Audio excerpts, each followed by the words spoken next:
आज हम एक्सरसाइज 8.1 में क्वेश्चन नंबर 5 पढ़ेंगे।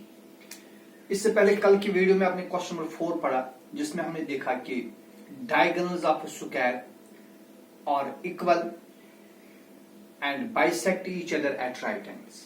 तो ये हमने कल पढ़ा कि जो स्क्वायर होता है उसके डायगोनल्स इक्वल होते हैं, AC और BD इक्वल होंगे एंड दिस डायगोनल्स बाइसेक्ट। फिर हमने प्रूव किया OA is equal to OC and OB is equal to OD।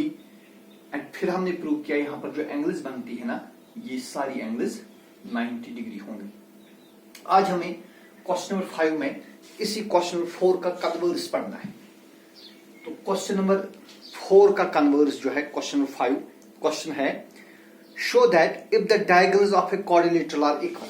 देखिए बेटा, एक क्वाड्रिलेटरल है और इसके डायगोनल्स इक्वल है and they bisect each other at right angles, then we have to prove that this quadrilateral is a square. तो हमारे पास क्वाड्रिलेटरल है ABCD in which diagonal AC is equal to diagonal BD। ये इस तरह हमारे पास एक quadrilateral. So we have given in quadrilateral ABCD AC is equal to BD। AC और BD यानी जो दो डायगोनल्स है वो आपस में इक्वल है and they bisect each other here at point O। And दूसरी जो कंडीशन दी है that is OA is equal to OC, OB is equal to OD। ठीक है, और एक और जो कंडीशन दी है that is the diagonals bisect at right angles, यानी angle AOD, angle AOB, angle BOC और एंगल COD, ये सारे राइट एंगल्स। और in other words we can say that AC is perpendicular to BD। ये जो AC और BD ये O पर परपेंडिकुलर है। ठीक है, वी नीड टू प्रूव, हमें प्रूव करना है कि ये जो क्वाड्रिलेटरल ABCD है ये स्क्वायर होगा। Quadrilateral ABCD is a square. तो बेटा इसके लिए हमें प्रूव करना पड़ेगा कि इस क्वाड्रिलेटरल के चारों साइड्स इक्वल है, AD, DC, CB और AB ये इक्वल होंगे, और इसके जो चारों एंगल्स है, angle D, angle C, angle B और एंगल A, ये सारे 90 डिग्री होंगे। तो यहां से हम इसका प्रूफ देंगे। देखिए, पहला हम क्या करेंगे, हम यहां से दो ट्रायंगल उठाएंगे AOD और उठाएंगे triangle COD, the two triangles. In triangle AOD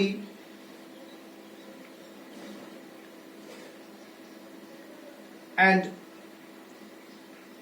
triangle COD we have, देखिए बेटा ट्रायंगल AOD में हमारे पास OA है, ये OA किसके बराबर है, ये ट्रायंगल COD के साइड COC के बराबर हो। OA is equal to OC, जो कि हमारे पास गिवन कंडीशन है। फिर आप देखिए जो ट्रायंगल AOD में एंगल AOD है, एंगल AOD जो कि 90 डिग्री है, because the diagonals bisect each other at right angles. So angle AOD is equal to angle COD. Each is 90 degree. And thirdly we have OD is the side of both the triangles. OD is equal to OD.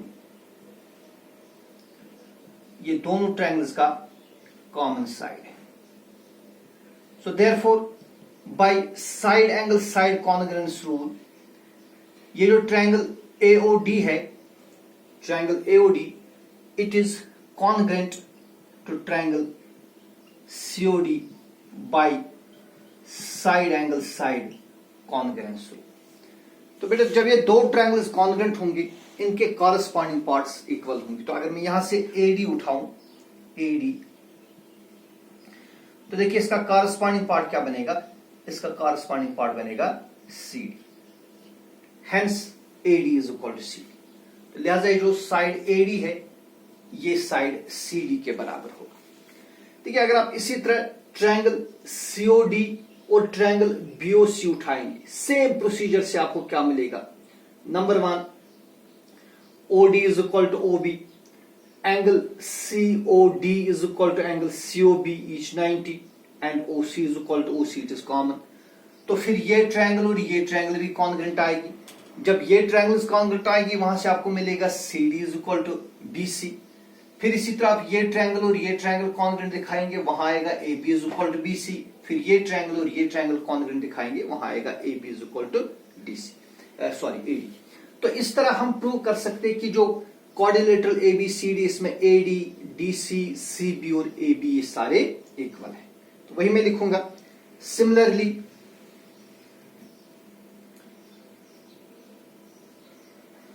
we can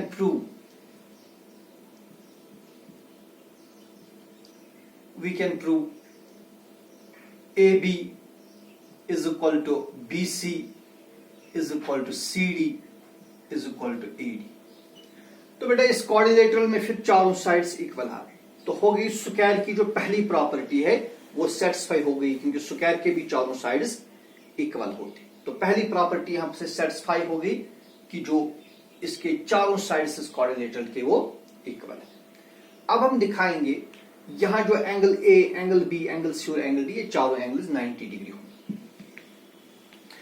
okay, देखिए बेटा यहां से अभी हमने prove किया जो triangle AOD है this is congruent to triangle COD।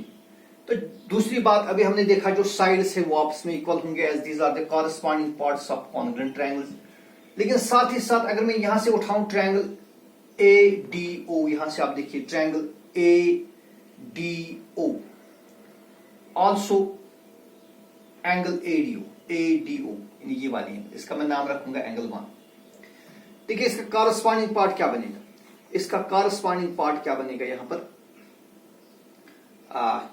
चलिए सॉरी ये आप छोड़ दीजिए फिलहाल, लीव इट। अब हम आएंगे दूसरे केस पर। तो फिलहाल हमने प्रूव किया कि इस क्वाड्रिलेटरल के चारों साइड इक्वल है। अब हम दूसरे केस पर आएंगे। अगेन इन ट्रायंगल, देखिए अब उठाएंगे ट्रायंगल AOD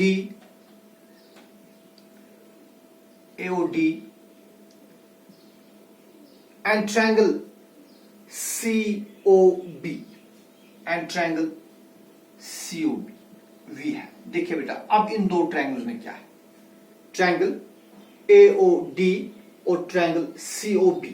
अब इन दो ट्रायंगल्स में क्या है, नंबर 1 ट्रायंगल AOD का साइड OA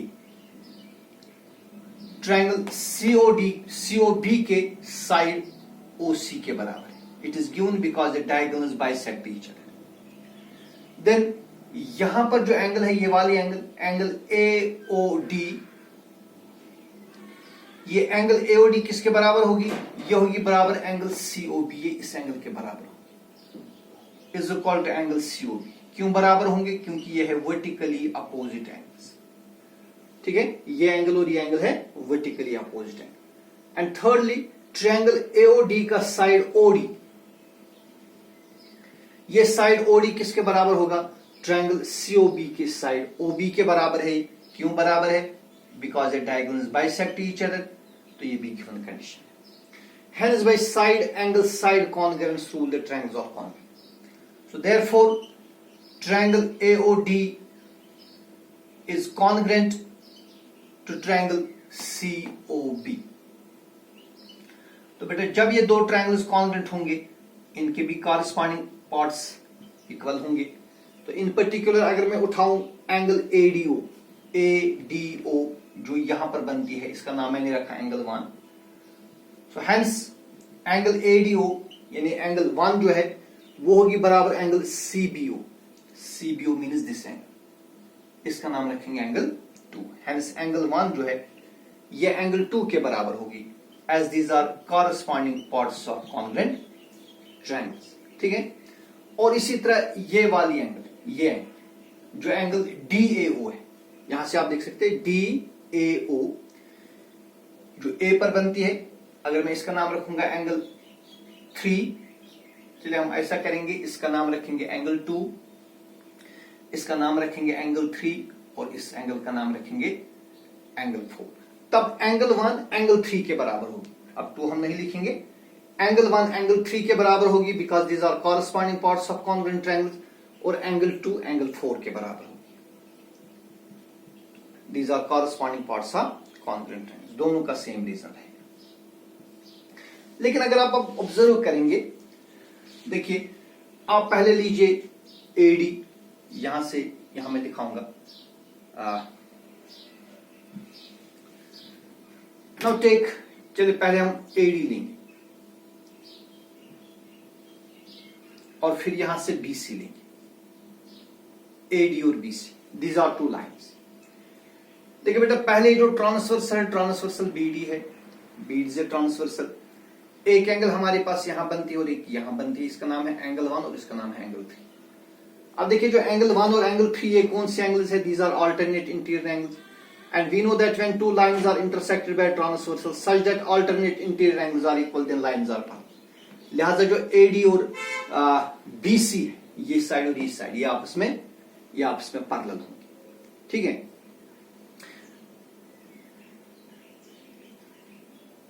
तो यहां मैं लिखूंगा but these are pairs of alternate interior angles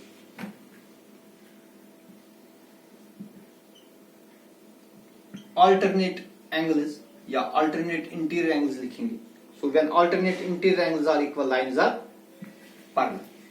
So therefore जो AD है it is parallel to BC। तो बेटा ये साइड और ये साइड आपस में पैरेलल होंगे। सिमिलरली हम दिखा सकते हैं AB is parallel to DC। तो फिर इस क्वाड्रिलेटरल ABCD में एक तो चारों साइड इक्वल आ गए, अपोजिट साइड पैरेलल आ गए, so it is a parallel. So this implies quadrilateral ABCD is a parallelogram भी है, चूंकि साइड भी इक्वल आ गए, आप कह सकते हैं रोम्बस भी है। ABCD is a rhombus. क्यों? क्योंकि रोम्बस भी पैरेललोग्राम होता है, चूंकि इसमें चारों साइड इक्वल भी आ गए, लिहाजा ये रोम्बस है। तो चूंकि रोम्बस पैरेललोग्राम भी होता है। अब हम लास्टली जो हमें आखिरी बात प्रूव करनी है वो ये कि इस क्वाड्रिलेटरल के या इस रोम्बस की हर एक एंगल 90 डिग्री है। अब देखिए, since AD is parallel to BC, अब बेटा AD और BC ये आपस में पैरेलल है, जो अभी हमने प्रूव किया, AD is parallel to BC। और देखिए जो DC है, DC is a transversal and DC is a transversal. DC क्या है? DC ट्रांसवर्सल है। देयरफॉर जो ये एंगल है, ये कौन सी एंगल्स है? दीज आर शाबाश, these are the interior angles on the same side of transversal. Therefore angle C plus angle D is equal to 180 degree. इसका नाम हम रखेंगे इक्वेशन 1 और छोड़ दीजिए यहीं पर, ठीक है। Name this equation 1 and leave it. देखिए अब हम लास्टली एक और स्टेप हमें करना पड़ेगा। लास्टली हम यहां से दो ट्रायंगल्स उठाएंगे, एक उठाएंगे triangle ADC। So lastly in triangle ADC यानी ये वाली triangle and triangle BCD we है। देखिए बेटा इन दो ट्रायंगल्स में क्या बनेगा। ट्रायंगल ADC में एक साइड है AD और ट्रायंगल BCD का एक साइड है BC। ये AD और BC इक्वल है, ये अभी आपने प्रूव किया AD is equal to BC because ABCD हमने प्रूव किया ये रोम्बस है, रोम्बस के चारों साइड इक्वल होते हैं। So in particular AD is equal to BC as we have proved it, और we can write sides of a rhombus. क्योंकि अभी हमने प्रूव किया कि ABCD रोम्बस है, तो लिहाजा AD और BC ये इक्वल होंगे। दूसरी बात, जो ट्रायंगल ADC का साइड AC है, this AC is equal to BD। क्यों ये इक्वल है? Because we have given that diagonals are equal. We have given that if the diagonals of a quadrilateral equal and bisect each other at right angles then it is square. So AC is equal to BD, it is given condition. और thirdly जो DC है, आप देखेंगे जो DC है दोनों triangles का side है, ये DC ADC का भी साइड है और DC BCD का भी साइड है. So we write DC is equal to CD as it is common to both. Sorry, it is common. तो बेटे जब ये दो ट्रायंगल्स में एक ट्रायंगल के तीन साइड्स और दूसरे ट्रायंगल के तीन साइड्स इक्वल आ गए, hence by side side side congruence rule the two triangles are congruent. So therefore triangle ADC is congruent to triangle BCD by side side side congruence rule. तो जब ये दो triangles congruent होंगे, इनके corresponding parts equal होंगे, तो फिर जो एंगल डी है ना, जो बीच में एंगल है, एंगल डी ये किसके बराबर होगी, यहां पर इसकी कॉरस्पॉन्डिंग एंगल बनेगी angle C. So angle D is equal to angle C as these are corresponding parts of congruent triangle. तो अभी आपने इक्वेशन 1 में देखा जो एंगल सी और एंगल डी का सम ये कितना है, ये 180 डिग्री है, लेकिन ये चूंकि एंगल्स इक्वल है तो हम यहां पर इसका यूज करेंगे. This implies angle C plus angle D. आप देखिए एंगल डी कितना है, वो भी तो एंगल सी के बराबर है. सो ये बनेगा angle C plus angle C is equal to 180. यहां मैं लिखूंगा बाई 1. इक्वेशन 1 में इसका यूज करेंगे. और दिस इंप्लाइज देखिए angle C plus angle C क्या हो गया, ट्वाइस एंगल सी, और 180 को 2 से आप डिवाइड कर दीजिए, you will get 2 into 90. 2 cancel होगा. This implies angle C is equal to 90. लेकिन एंगल सी किसके बराबर है, एंगल सी तो एंगल डी के बराबर है. लेकिन बेटा क्योंकि ABCD पैरेललोग्राम है, पैरेललोग्राम के अपोजिट एंगल्स इक्वल होते हैं, एंगल सी का अपोजिट एंगल एंगल ए बनेगा और जो एंगल डी है उसका अपोजिट एंगल एंगल बी बनेगा. हर एक एंगल कितना आ गया, 90 degree. Each angle is 90 degree. Thus in quadrilateral ABCD all the four sides are equal and each angle is a 90 degree. So this implies ABCD is a square. लिहाजा जो quadrilateral ABCD है ये क्या बनेगा, ये square बनेगा. ठीक है, शाबाश. तो लिहाजा जो quadrilateral ABCD ये बन गया square. Thus we proved that अगर किसी भी quadrilateral में जो डायगोनल्स इक्वल होंगे और वो डायगोनल्स एक दूसरे को बाइसेक्ट कर रहे होंगे at right angles, then that quadrilateral is a square. इसके बाद नेक्स्ट क्वेश्चन है क्वेश्चन नंबर 6. ये 2-3 कुछ बड़े से क्वेश्चन थे, अब बिल्कुल छोटे छोटे क्वेश्चन है हमारे पास. क्वेश्चन नंबर 6 है diagonal AC of a parallelogram ABCD bisect angle A. देखिए बेटा हमारे पास एक पैरेललोग्राम है. We have given a parallelogram ABCD और इसके जो डायगोनल्स है, इसके डायगोनल्स एक दूसरे को, चूंकि ये फिगर आपकी बुक पर बनी हुई है लिहाजा हमें नाम उसी तरह रखने हैं जो आपकी बुक में रखे हुए है. ABCD इस तरह है, ABCD. ये एक पैरेललोग्राम है और इसका जो डायगोनल AC है, इसमें एक डायगोनल है डायगोनल AC. क्योंकि ये फिगर आपकी बुक पर बनी है लिहाजा हमें उसी तरह बनानी होगी जिस तरह आपकी बुक पर बनी हुई है figure.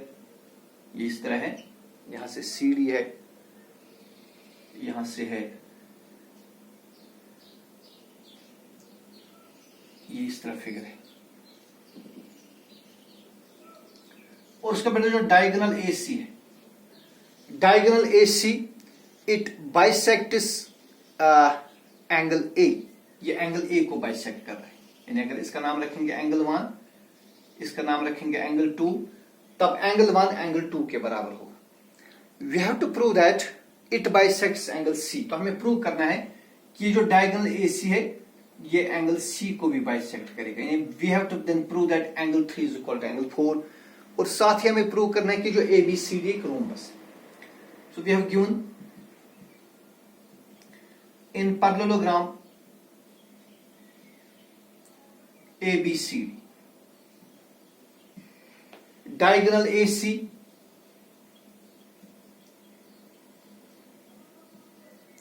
bisects angle A, that is angle 1 is equal to angle 2. We have to prove, हमें प्रूव करना है first part AC bisects angle C, that is हमें प्रूव करना होगा कि एंगल 3 एंगल 4 के बराबर है, और दूसरा हमें प्रूव करना है ABCD इज अ रोम्बस, यानी जो पैरेललोग्राम ABCD है इसके चारों साइड्स इक्वल होंगे। तो ये दो चीजें हमें प्रूव करनी हो। प्रूफ देखिए बेटा, since ABCD is a parallelogram, we have given that ABCD is a parallelogram, तो parallelogram के अपोजिट साइड्स पैरेलल होते हैं, तो देयरफॉर जो AD है it will be parallel to BC, AD is parallel to BC, और साथ ही साथ जो AB है AB will be parallel to, AB का अपोजिट साइड है DC, these will be parallel because the opposite sides of a parallelogram are parallel, और दोनों केसों में जो AC वो क्या है, transversal, and AC is a transversal. We know that when two parallel lines are intersected by a transversal, then alternate interior angles are equal. तो लिहाजा बेटा जो एंगल 1 या एंगल 4 के बराबर होगा, therefore angle 1 will be equal to angle 4 and angle 2 it will be equal to angle 3. These are alternate interior angles. When two parallel lines are intersected by a transversal, then alternate interior angles are equal, लिहाजा angle 1 और angle 4 equal होंगे, angle 2 और angle 3 equal होंगे। लेकिन हमें given condition है, but angle 1 is equal to angle 2, it is given condition because we have given that the diagonal AC bisects angle E। अब बेटा एंगल 1 एंगल 2 के बराबर, अब देखिए एंगल 1 यहां किसके बराबर है, एंगल 4 के बराबर, तो लिहाजा मैं यहां इस एंगल 1 के बदले क्या लिखूंगा, एंगल 4 इज इक्वल टू, यहां पर एंगल 2 है लेकिन एंगल 2 किसके बराबर है, एंगल 3 के बराबर, so this implies angle 4 is equal to angle 3। तो एंगल 4 और एंगल 3 इक्वल है, इसका क्या मतलब हो गया, this implies AC bisects angle C। ये हो गया हमारा पहला पार्ट। दूसरे पार्ट में हमें प्रूव करना है कि ये जो ABCD ये रोम्बस है। अब बेटा चूंकि we have given that ABCD is a parallelogram, parallelogram के अपोजिट साइड्स इक्वल होते हैं, ये साइड और ये साइड इक्वल होगा, ये साइड और ये साइड इक्वल होगा। क्योंकि हमें ये प्रूव करना है रोम्बस है, we have to prove that all the 4 sides are equal. उसके लिए हम सिर्फ ये प्रूव करेंगे कि जो AB और BC यानी जो इसके दो पेयर्स एडजेसेंट साइड्स है वो आपस में इक्वल होंगे। ठीक है, अब दूसरा पार्ट देखिए, यहां से हम दूसरे पार्ट का प्रूफ देंगे। अब बेटा देखिए एंगल 1 एंगल 2 के बराबर आ गई, एंगल 2 एंगल 3 के बराबर है, एंगल 3 एंगल 4 के बराबर है। अगर आप इन तीन को आप ऑब्जर्व करेंगे, यहां से आपको क्या मिलेगा, we will get that angle 2 is equal to angle 4। देखिए एंगल 1 किसके बराबर है, एंगल 2 के बराबर, एंगल 1 एंगल 2 के बराबर है। ठीक है, साथ ही जो एंगल 1 एंगल 4 के भी बराबर है, एंगल 1 एंगल 2 के बराबर है, एंगल 1 किसके बराबर है, एंगल 4 के बराबर। तो यहां से हम ऑब्जर्व कर सकते हैं कि एंगल 2 और एंगल 4 ये आपस में इक्वल है। तो वही हम लिखेंगे, तो since angle 1 is equal to angle 2 जो कि गिवन कंडीशन आपने ऊपर देखी, एंड और साथ ही जो एंगल 1 एंगल 4 के बराबर भी है। ठीक है, this implies angle 2 is equal to angle 4। तो लिहाजा जो एंगल 2 ये एंगल 4 के बराबर हो गए। भाई equilateral postulate, two things equal to same thing are equal to each other. तो एंगल 1 एंगल 2 के बराबर है, एंगल 1 एंगल 4 के भी बराबर है, लिहाजा एंगल 2 और एंगल 4 ये आपस में इक्वल है। लेकिन जो एंगल 2 और एंगल 4 ये कौन है, बट दीज आर एंगल्स। ये क्या है, दीज आर एंगल्स, किसके एंगल्स है, of triangle ABC। These are angles of triangle ABC। तो बेटा लिहाजा जो ट्रायंगल ABC है इसमें दो एंगल्स इक्वल आ गए। So we know that if a triangle has two equal angles, the sides opposite to equal angles are equal. Hence, जो angle 2 के अपोजिट में एंगल साइड है, that is BC, और जो एंगल 4 के अपोजिट में side है that is AB. Hence BC is equal to AB as these are sides opposite to equal angles. तो ये बेटा इक्वल एंगल्स के अपोजिट में साइड्स. तो लिहाजा जो पैरेललोग्राम ABCD है उसमें एडजेसेंट साइड्स इक्वल आ गई. Hence it is a rhombus. So thus in parallelogram ABCD adjacent sides are equal. जब पैरेललोग्राम में एडजेसेंट साइड इक्वल होंगे वो क्या बनेगा, वो बनेगा parallelogram. So therefore ABCD is a rhombus. तो ये आज के वीडियो में ये 2 क्वेश्चन हो गए, क्वेश्चन 5 और 6. इंशाल्लाह मजीद क्वेश्चन पर कल के वीडियो में बात करेंगे. तब तक आप मेहनत करते रहिए. अल्लाह हाफिज.